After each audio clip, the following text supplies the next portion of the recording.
Hey everyone, Pat here with another how to play video, and in this one we'll be talking about Epic 7's Disaster of Passion, Seaside Bellona. As with all of my guides, I will be going super in depth covering her stats, skills, in-game equipment builds, as well as some suggestions on how to best use her in World Arena. With that out of the way, let's just get into it. Seaside Bellona is an Ice Ranger of the Gemini zodiac symbol, which means she shares a stat line with Bomb Model Kana, Faithless Litica, and Briar Witch Asaria. Looking at her actual stats, she has 1182 attack, 5299 health, 114 speed, 571 defense, 15% critical hit chance, 150 critical hit damage, 5% dual attack chance, 18% effectiveness, and no effect resistance. This is a really awesome stat line for a ranger to have. She has below average health, average defense, but slightly average to above average in every other stat. Again, excellent stat line for a ranger to have.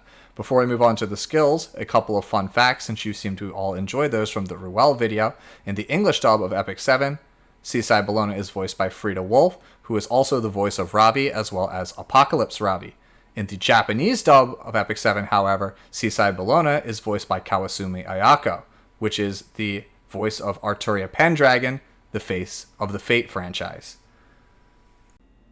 Seaside Bellona's S1 is Watch Out. It has a 1x attack multiplier and applies target to the enemy for 2 turns at a 60 to 75% chance depending on Molagora. Additionally, when she uses it, she gains 1 focus. This is a standard S1 and it's actually got a pretty good debuff attached to it, so it is actually pretty above average, at least in my opinion. Again, take note that this move gives 1 focus. You can tell how much focus Seaside Bellona has based on the yellow meter underneath of her health bar. You can have a maximum of 5 focus.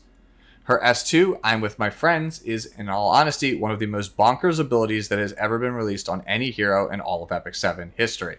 She shares 30% of the damage that she suffers with the foremost ally. That is usually the character that is in the front position of your team.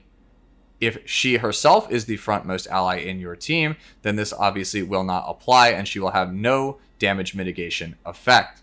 Additionally, she gains 1 focus whenever she or any other ally is attacked. Note that that attack does not need to deal damage, it simply needs to target them and go off. When an ally is attacked and she has 5 focus, she loses all of her focus and activates the ability You're Not Cute.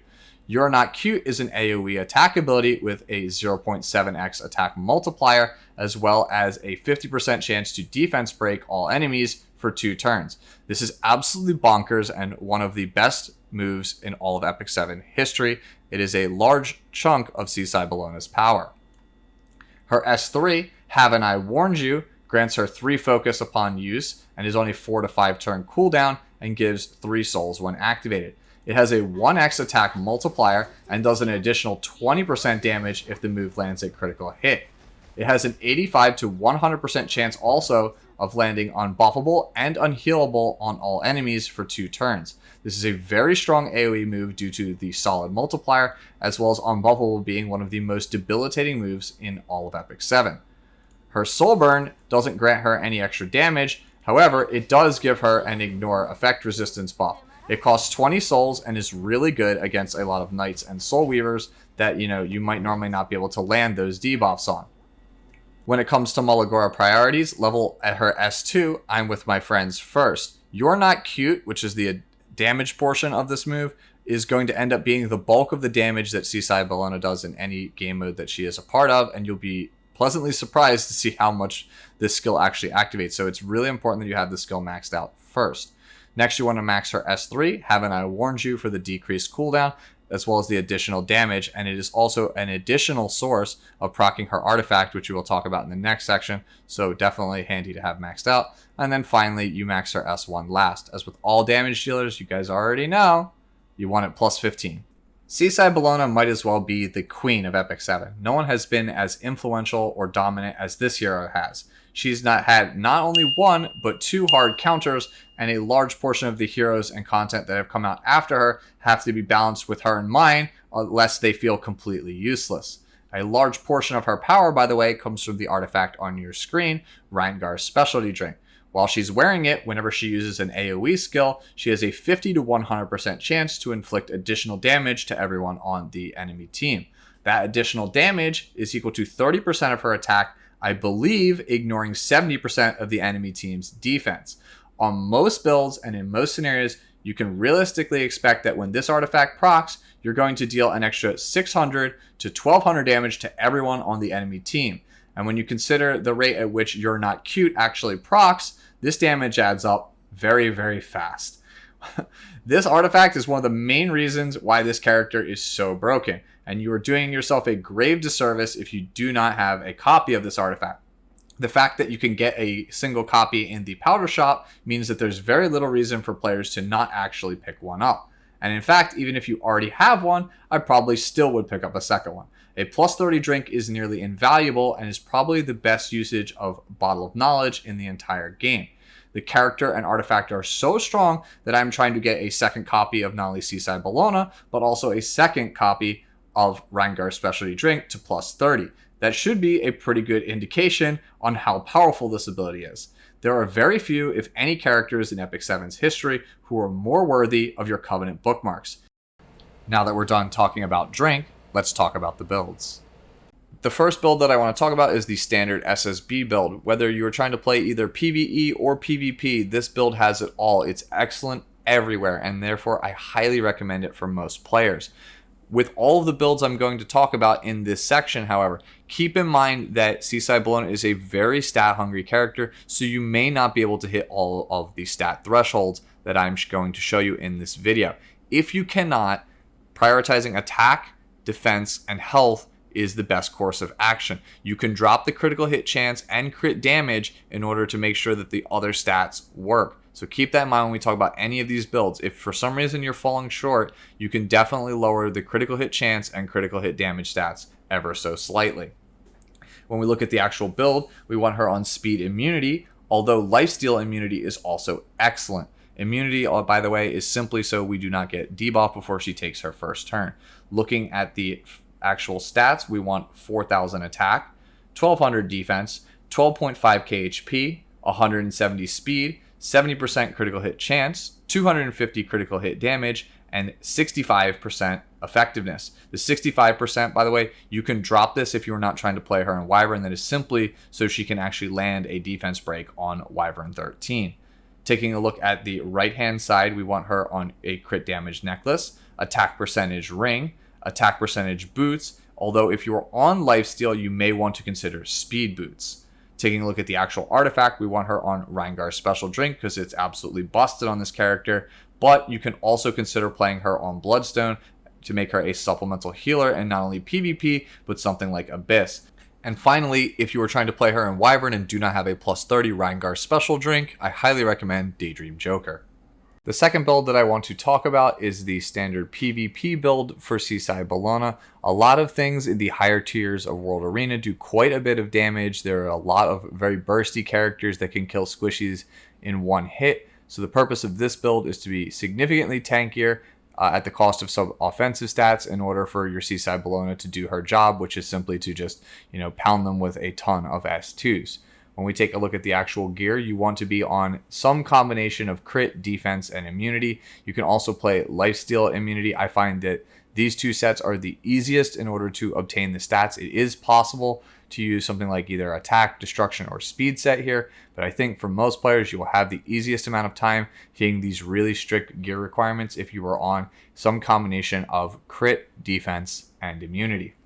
Taking a look at the actual numbers, we want 3,500 attack, 1,500 defense, 15.5k HP, no speed, it's basically still just her base speed, 90% crit hit chance or better if possible. As you can see on your screen, I don't really have much more than 55 here. With a couple of swaps and reforges, I might be able to get it to 70. This is really difficult to hit. Again, like we talked about in other sections, don't feel too bad if you can't hit the desired numbers. A lot of these stat parameters that you're seeing are the ones that you see a lot of high champion and legend players hit. This is really difficult to hit.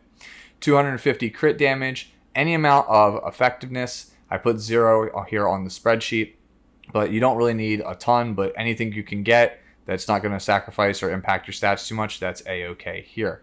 Taking a look at the right side, we want a crit damage necklace. We want health percentage or attack percentage or defense percentage ring, and then same applies for the boots. Whatever it takes to get the stats to actually match up and work the way you want them to. Similar to other builds, we are going to want either a Reingar Special Drink as the artifact or a Bloodstone. The last build that we'll be talking about is the highly desirable Wyvern one-shot build. The purpose of this build is to kill the first wave of Wyvern 13 as quickly as possible.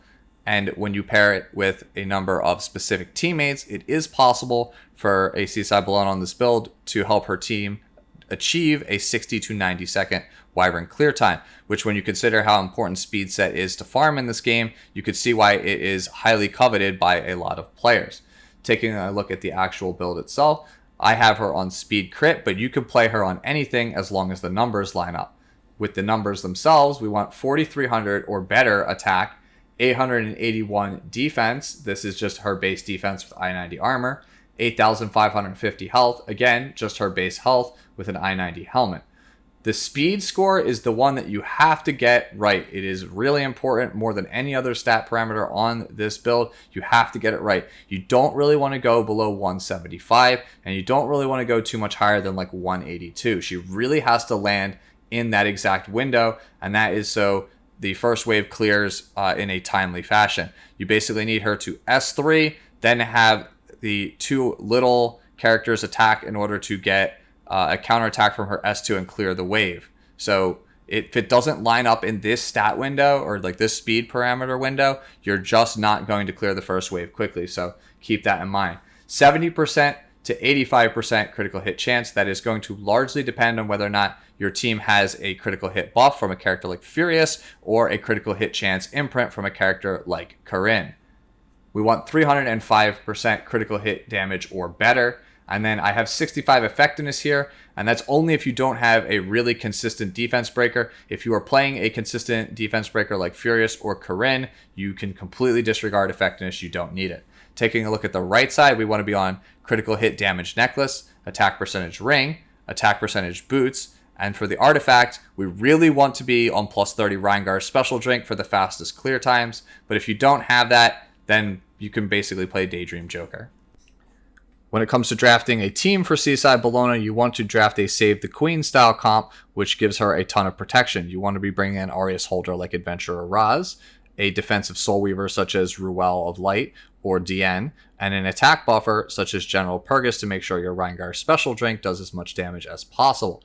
If it's already not obvious, you want to try to draft Seaside Bellona as your last pick to minimize the number of hard counters she's exposed to. Seaside Bellona has a ton of good matchups, but the ones where she really shines in are against teams that give her a ton of focus because they can't help themselves. They always have to AoE attack. Those characters include things like Holiday Euphine, Dizzy, and Red Charlotte. Again, these characters must always AoE attack, which gives you a ton of focus and will proc your S2 a ton of times. Pretty much everything else that's not a hard counter to her, though, she's really good against. Seaside Bellona has a number of pronounced bad matchups, the most obvious of which are the two hard counters that were released for Rowana and Pavel. Rowana will give the entire team a bunch of CR push thanks to her S2 Vigilant Eye, as well as keep the team fully healed. So definitely want to get rid of her. Pavel was the original counter to Seaside Bellona when he first came out, but he wasn't quite up to snuff. Now with his buffs, he can safely do the job by assassinating your Seaside Bellona thanks to his Ignore Damage Share passive. Similarly, top model Lulika also ignores damage share, so she too can one-shot your Seaside Bellona even if it's built tanky. Finally, we have three heroes that have particularly good passives that Seaside Bellona's S2 will constantly trigger. General Purgus will CR push his entire team when you proc S2. Last Rider Crow will give his team a barrier as well as recharge his ultimate. And Dark Corvus will get a bunch of free ultimate charge off of you, and as you guys already know, that character can one-shot anything, so once he gets rolling, it's basically night-night for your whole team. And that does it for Seaside Bellona. I wish you all the absolute best of luck on trying to pull her, as well as Reingar Special Drink. The drink is exceedingly difficult to pull. In my experience from the gacha, I remember seeing a lot of other content creators spend, hundreds if not thousands of dollars trying to get this artifact to plus 30. So may the gacha gods be generous to you. If this video helped you out at all, please consider leaving it a like or a subscribe and share it with your friends and guildmates. And let me know down in the comments section what you guys want to see for the next video. Enjoy your holiday weekend, and I will see you all later. Bye bye.